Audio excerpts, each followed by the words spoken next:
वो रात थी कार्तिक की चतुर्थी। आसमान में चांद का फीका उजाला फैला हुआ था और एक स्त्री हाथ में छलनी लिए उसमें से चांद देख रही थी। लेकिन उस रात का चांद सच्चा नहीं था। बहुत समय पहले एक नगर में रहती थी वीरवती, 7 भाइयों की इकलौती बहन, लाडली, भोली और बेहद स्नेही।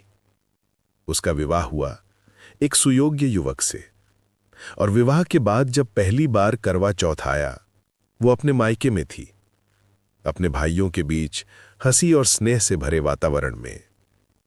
उस दिन उसने पूरी श्रद्धा, विश्वास और दृढ़ निश्चय के साथ अपने पति की लंबी उम्र के लिए निर्जला व्रत रखा।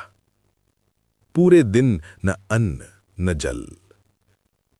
लेकिन जैसे जैसे सूरज ऊपर चढ़ता गया, उसकी मुस्कान मुरझाने लगी, होंठ सूखने लगे, आंखें भारी होने लगीं।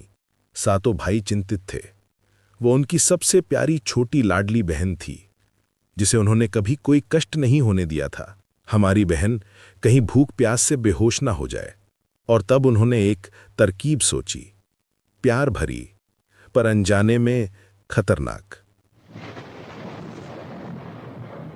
उन्होंने बहन से बहुत कहा कि वो भोजन कर ले, परंतु उसके मना करने पर एक भाई दूर के एक घने वृक्ष पर चढ़ गया और छलनी में एक दीपक रखकर दिखाने लगा। अन्य भाइयों ने कहा, देखो बहन, चांद निकल आया। थकी हुई वीरवती उस रोशनी को चांद समझकर प्रसन्न हो गई। उसने अर्घ्य दिया और भोजन करने बैठ गई। जैसे ही पहला कौर मुंह में रखा, तभी एक दासी दौड़ती हुई आई। मालकिन, आपके पति नहीं रहे। जैसे किसी ने सारी दुनिया की आवाजें खामोश कर दी हों। वो वहीं गिर पड़ी।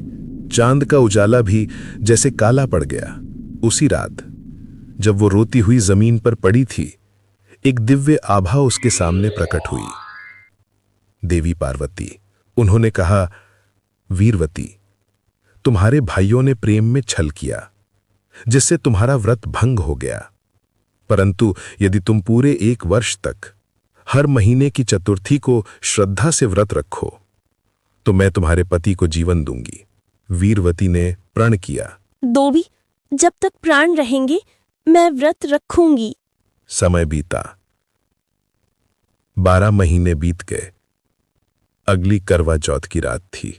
वही चांद, वही आकाश, पर इस बार चांद का उजाला सच्चा सच्चा था। वीरवती ने पूरे मन से अर्घ्य दिया और तभी उसके पति के शरीर में प्राण लौट आए। उसकी आंखों से आंसू बह रहे थे, पर वे दुख के नहीं, विश्वास के आंसू थे। उस दिन से यह व्रत बन गया स्त्री की अटूट आस्था का प्रतीक। एक व्रत जो केवल भूख या प्यास का नहीं, बल्कि प्रेम की गहराई और निष्ठा का प्रतीक है। और इसलिए आज भी जब कोई स्त्री छलनी से चांद देखती है, तो उसके भीतर कहीं ना कहीं वीरवती का अमर विश्वास झिलमिलाता है।